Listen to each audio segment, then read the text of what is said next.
Amén, amén y amén. ¿Acaso nosotros también en la vida contemporánea, en no pocas ocasiones, interpretamos la fe cristiana como seguir reglas? Los adolescentes, los muchachos, en ocasiones no interpretan que la iglesia es, ay, no voy a ir ahí a la iglesia porque me van a decir qué hacer y qué no hacer. No hagas esto, no hagas esto, no hagas esto, no hagas esto. ¿Sí o no? Hay veces que nosotros reproducimos ese espíritu. Pero pensando en esto y pensando que la libertad importa y la libertad cristiana importa, recuerden que libertad se puede definir en términos sociológicos hacia afuera, en términos también mucho más profundos, espirituales, de dentro de la persona, lo que el Espíritu hace en nosotros, y obviamente que se refleja afuera. Yo quiero enfocar este tema por medio de un par de preguntas. Miren en pantalla, por favor, están apareciendo esas preguntas. ¿Cuáles son los principales beneficios que usted considera que trae a la vida la libertad? Felicidad. ¿Por qué felicidad? La libertad te hace más feliz. Porque tú tienes opciones. Por ejemplo, cuando la libertad, políticamente hablando, sociológicamente hablando, se institucionaliza en un lugar, tú puedes decir lo que tú quieras. Eso es libertad de expresión, ¿es verdad? Tú puedes creer en lo que tú quieras sin que nadie te castigue por eso. ¿Es cierto también? Se llama libertad de culto, libertad de conciencia, de expresión. Eso es bueno. Tú tienes la libertad de que tus hijos vayan a la escuela que tú escojas. ¿No es una buena cosa? Miren, esta iglesia, por primera vez, la comunidad hispana va a tener opciones de que sus hijos no necesariamente tengan que ir a una escuela pública. No tenemos nada contra las escuelas públicas, pero sí tenemos algo contra la indoctrinación de la próxima generación, contra la sexualización de la próxima generación, contra meter en la mente ideología. Ustedes saben de dónde yo vengo, ¿verdad? De un lugar donde no había libertad para que tus hijos fueran a otro espacio para estudiar que la escuela pública, donde el 65% era ideología.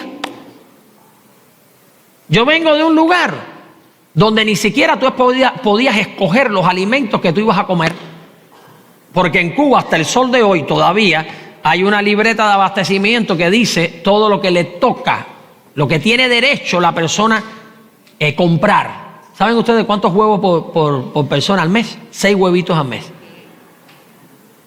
Oye, ¿cuántos comen aquí huevo al desayuno? Imagina que tú tengas 6 huevos al mes. Se acabó. Si quieren ir conmigo un viaje misionero a Cuba, ¿saben ustedes que en Cuba el niño a los 7 años no tiene derecho a leche? Bueno, el punto es este. Cuando tú estás en una sociedad libre, tú compras lo que tú quieres. En Cuba, que no lo es, la gente dice, ¿qué vino? ¿Qué me tocó?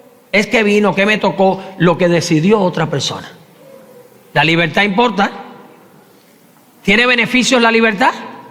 Tú puedes escoger qué comer, tú puedes escoger en qué trabajar, eso es una bendición tremenda. Bendición tremenda. Pero miren la otra pregunta. ¿Cómo pudieran perderse esos beneficios?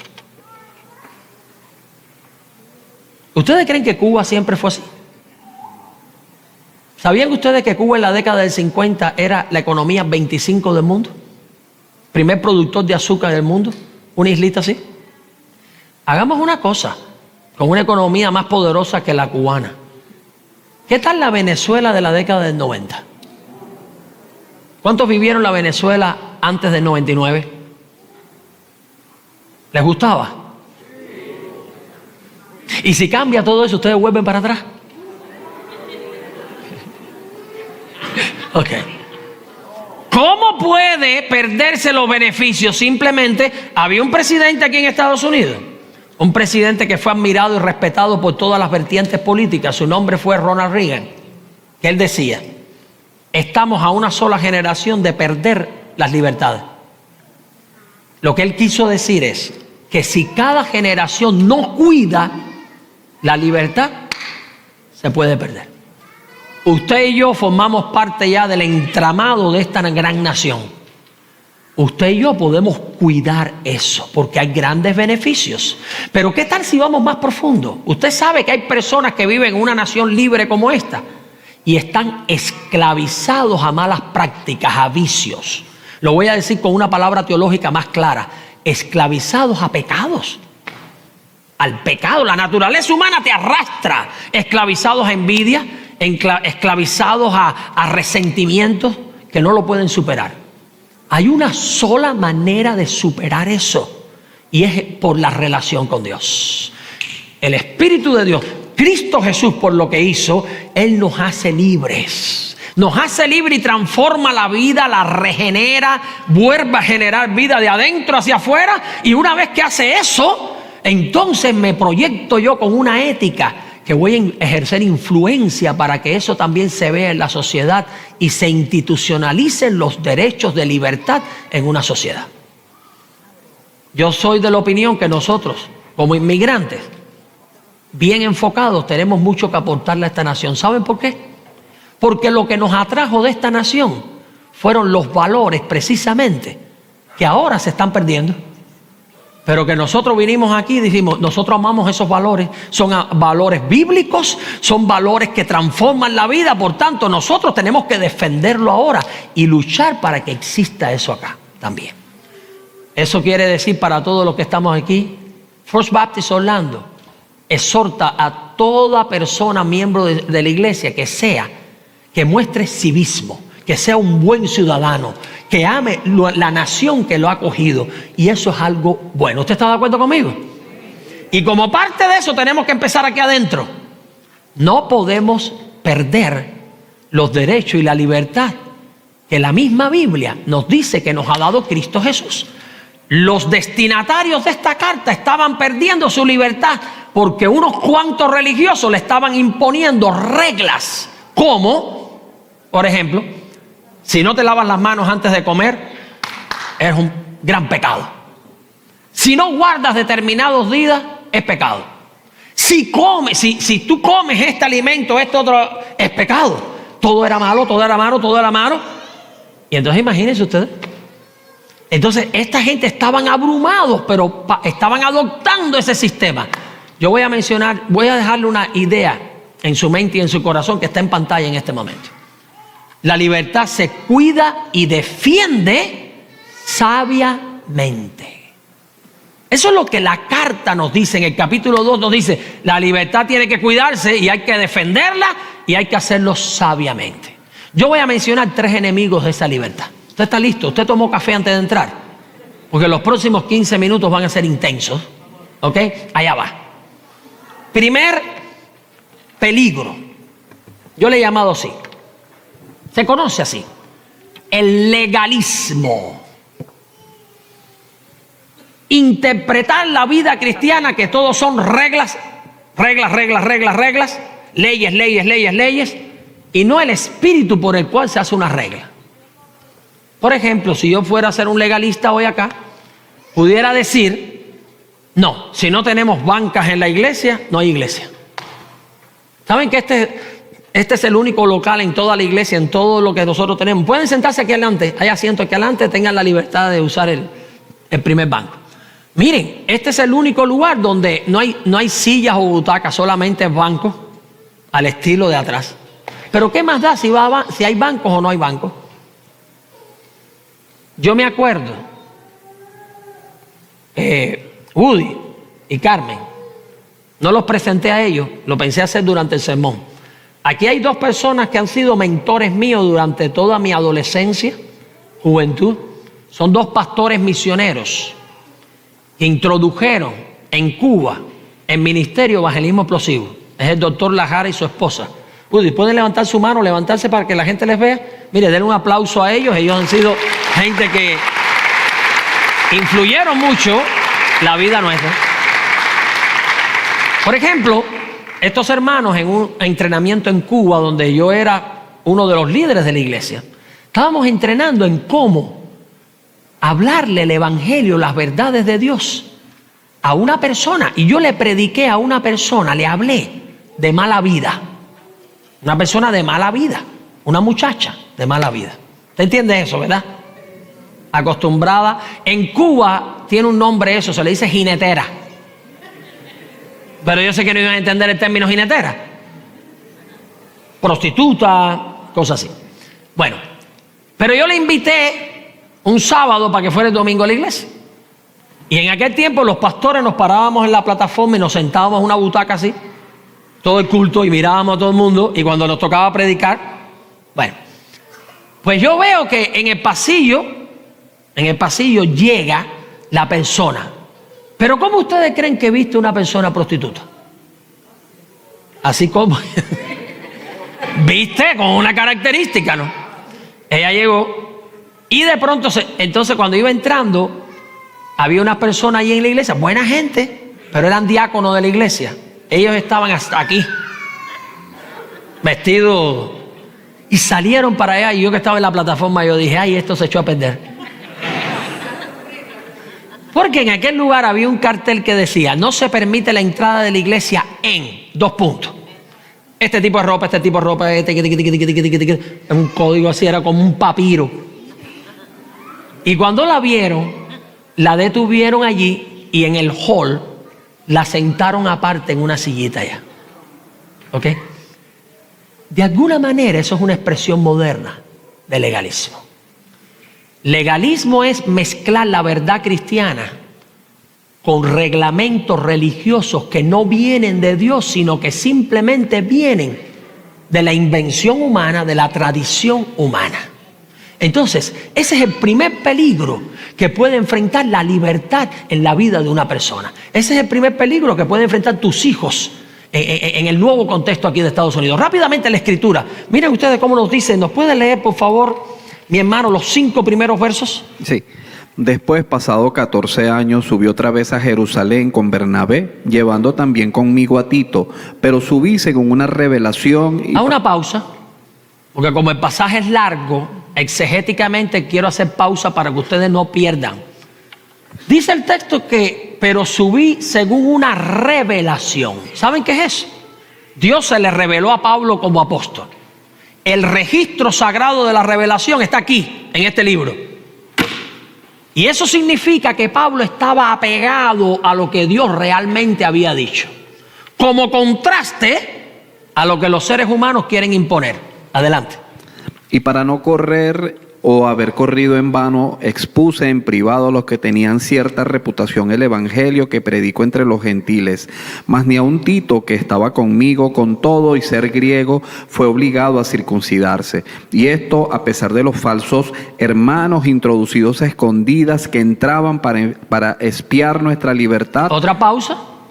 Había personas que estaban espiando la libertad que uno tiene en Cristo. ¿Sabe lo que la palabra espiar aquí significa?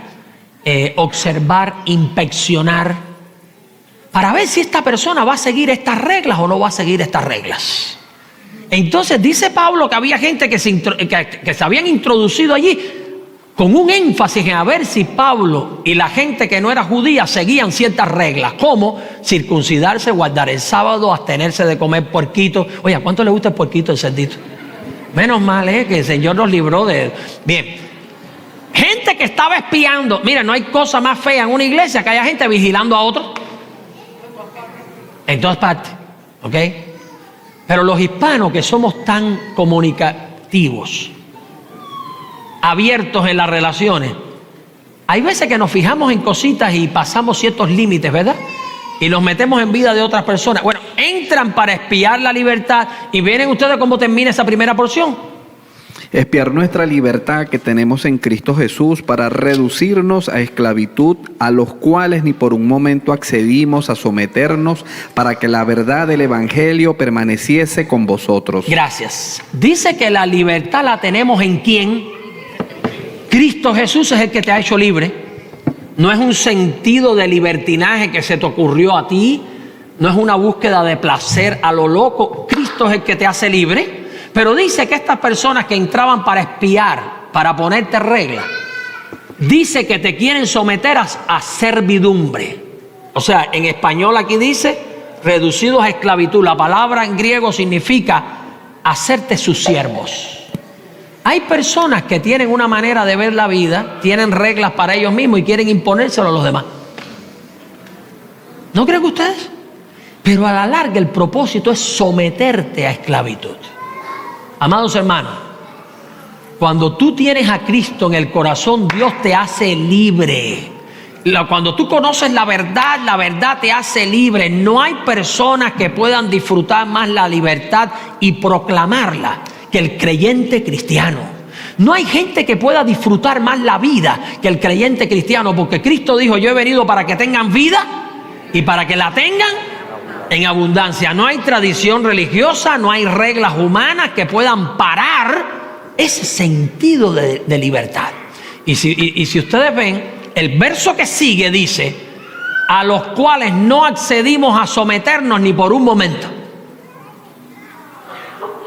Miren, hay veces que aún dentro de las mismas iglesias hacemos más énfasis en estereotipos y en reglas externas que en el corazón. Les voy a poner un par de ejemplos que pasa con los hijos de los pastores. Ustedes saben que los hijos de los pastores, muchas veces las estadísticas demuestran que se desarrollan un poco rebeldes. ¿Por qué ustedes creen que pasa eso? Porque toda la iglesia pone expectativas en ellos.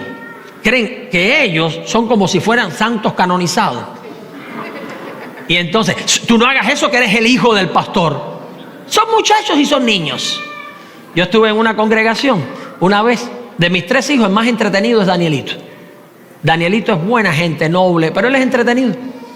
Y yo fui a un lugar que tenía ciertas reglas. Él era un niño de 10 años cuando aquello. Y él va a la iglesia en short para una clase de su edad.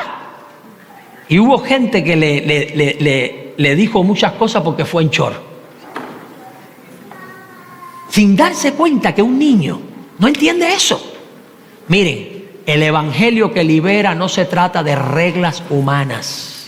El evangelio que libera se trata de una relación entre la persona y Jesucristo, en un cambio de adentro hacia afuera, no de afuera hacia adentro. Y eso, cuando tú lo experimentas, hay un verdadero cambio de vida, renovación de vida, y ese cambio te va a llevar a adoptar una ética correspondiente. ¿Saben ustedes? No ocurre a la inversa.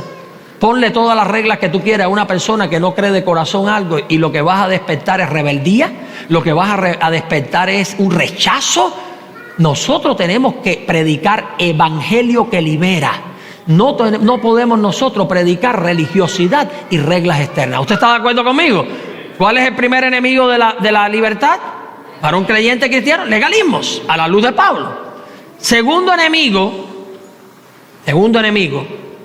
la desconsideración. Déjeme explicar eso.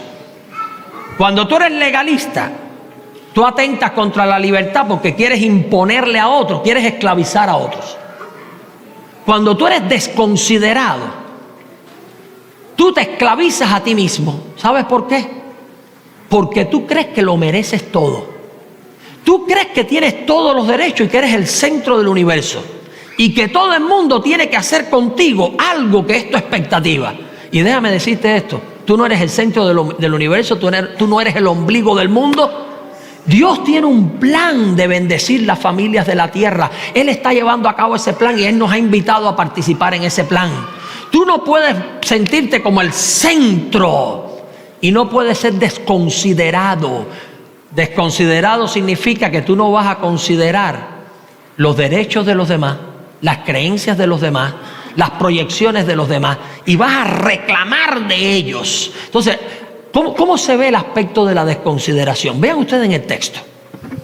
José, ¿qué te parece si yo mismo leo? Excelente, buenísimo. Dame la oportunidad, como estamos un poquito atrasados de tiempo. ¿Ok?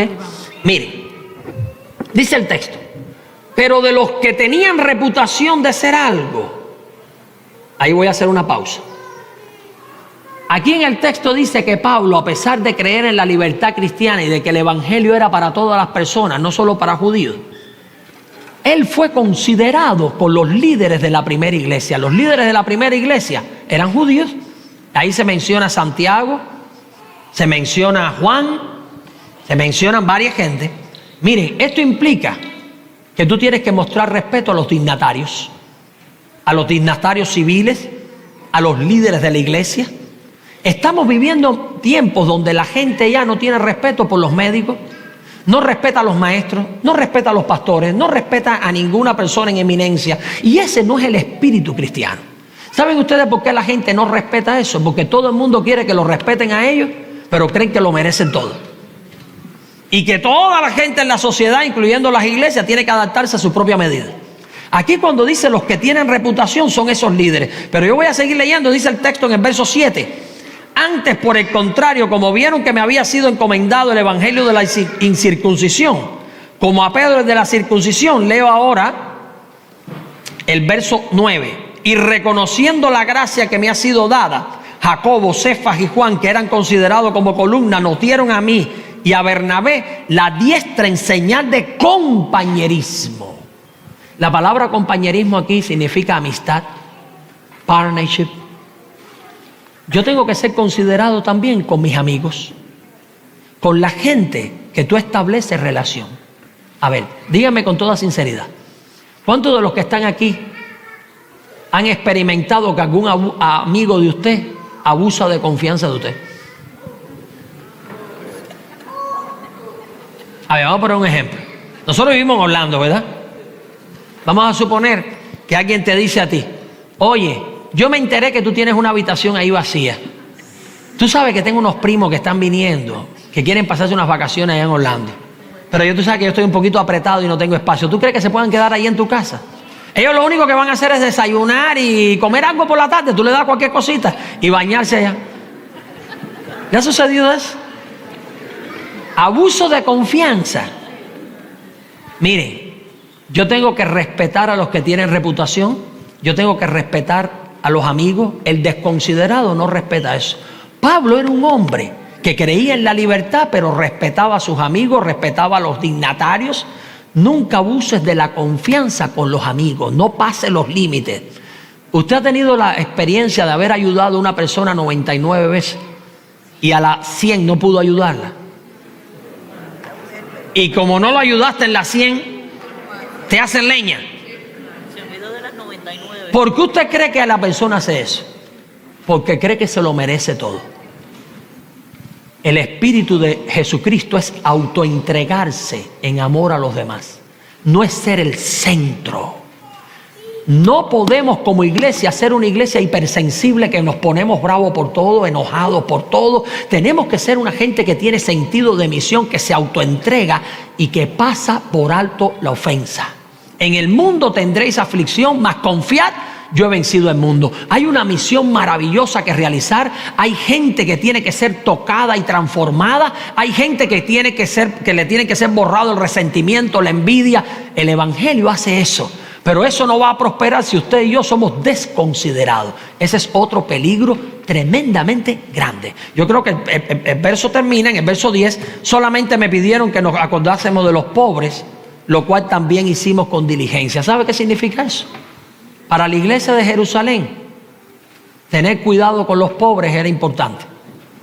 Las iglesias de Asia Menor tenían mejor estatus económico y quizás no necesitaban tanto eso. Pablo tuvo en cuenta el valor subjetivo para aquellos de Jerusalén. Hay gente que quizás para usted no es una cosa algo importante, pero para ellos sí es importante. Tenga en cuenta eso. Segundo enemigo de la libertad, desconsideración. Agarra todas las preguntas para que me las lance al final. Y el último. Y gracias por darme esos minuticos extra. ¿Ok? El último yo le he llamado así: la hipocresía.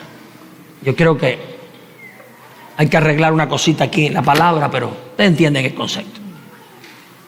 La hipocresía es un peligro de la libertad, porque como ustedes van a ver, yo voy a leer ahora unos versos. Hay una palabra aquí que en español se ha traducido como simulación, que contiene el vocablo hipocresía, pero con una palabrita griega que es sun, que significa junto. La hipocresía conjunto. Así como el legalismo esclaviza a otra gente porque le pone reglas, la desconsideración te esclaviza a ti porque te crees que eres exento del mundo y por tanto te vas a enojar con todo el mundo. La hipocresía esclaviza el ambiente. Cuando la gente trata de simular todo el tiempo, ponerse careta, y nos acostumbramos a eso, eso corrompe el ambiente de libertad.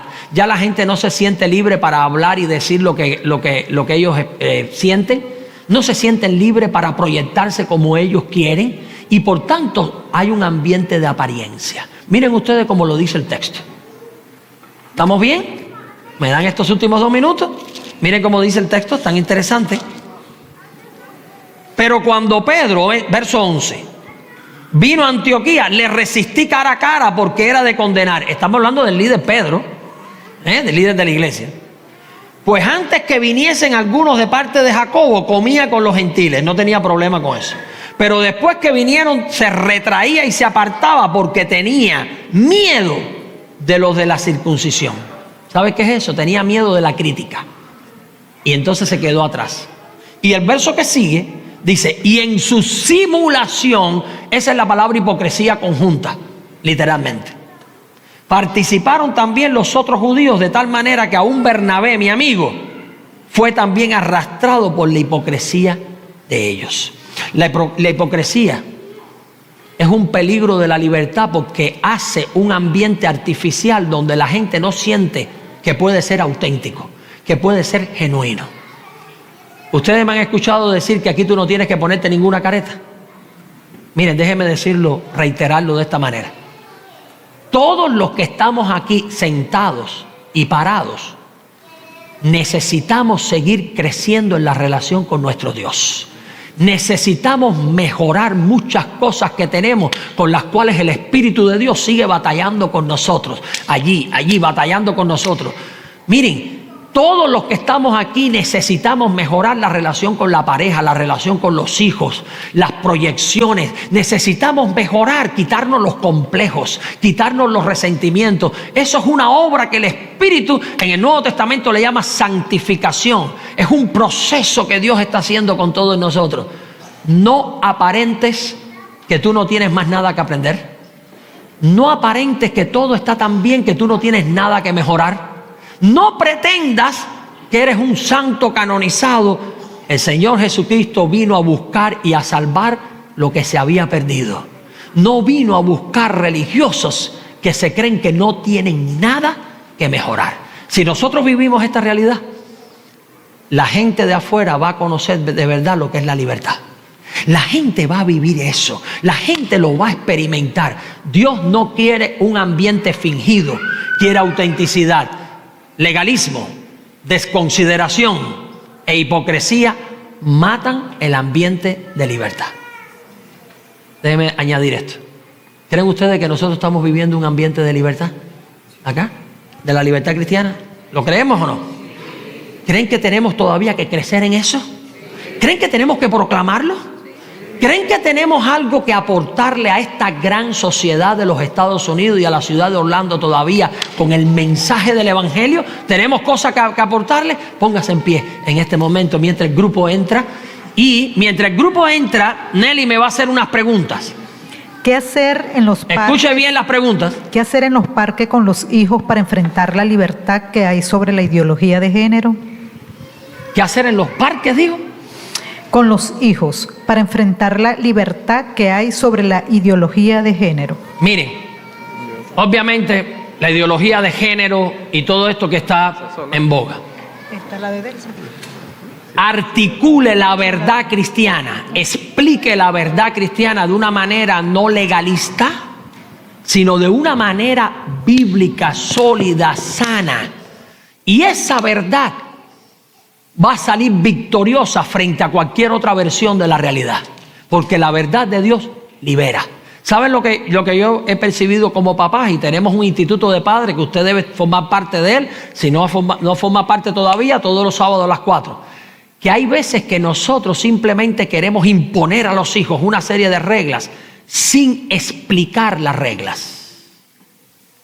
Cuando usted diga esto no es bueno, en la sociedad de hoy tú tienes que decirle a tu hijo a la luz de la Biblia por qué no es bueno. Dios en la Biblia tiene más sí que no. Sí, sí, sí. Sí al Evangelio, sí a la relación con Dios, sí al amor a los demás. No es no, no, no. Pero cuando hay un no, es porque ese no nos ayuda a nosotros a no destruir nuestra vida. Aprenda a explicárselo a sus hijos. No se trata de poner límites solamente, se trata de ponerlo y explicar los límites. Si pasas ese límite, vas a tener consecuencias. ¿Alguna pregunta más? ¿Esa es la única? Ok, bien. Amados hermanos, ¿cuál va a ser tu respuesta hoy a nuestro Dios? No importa si tú llevas 40 años en una iglesia o empezaste a venir a la iglesia ayer. Tú tienes que vivir ese espíritu de libertad con el cual Jesucristo te ha hecho libre. Tú tienes que vivir ese espíritu donde tú, cuando te reúnes acá, no vienes y pones una careta y representas un personaje. Ven tal y como tú eres. Dios te conoce perfectamente y en esta congregación no tienes que aparentar nada. Estamos descubiertos delante de Dios. Ven delante del Señor y dile: Señor, tú sabes mis batallas.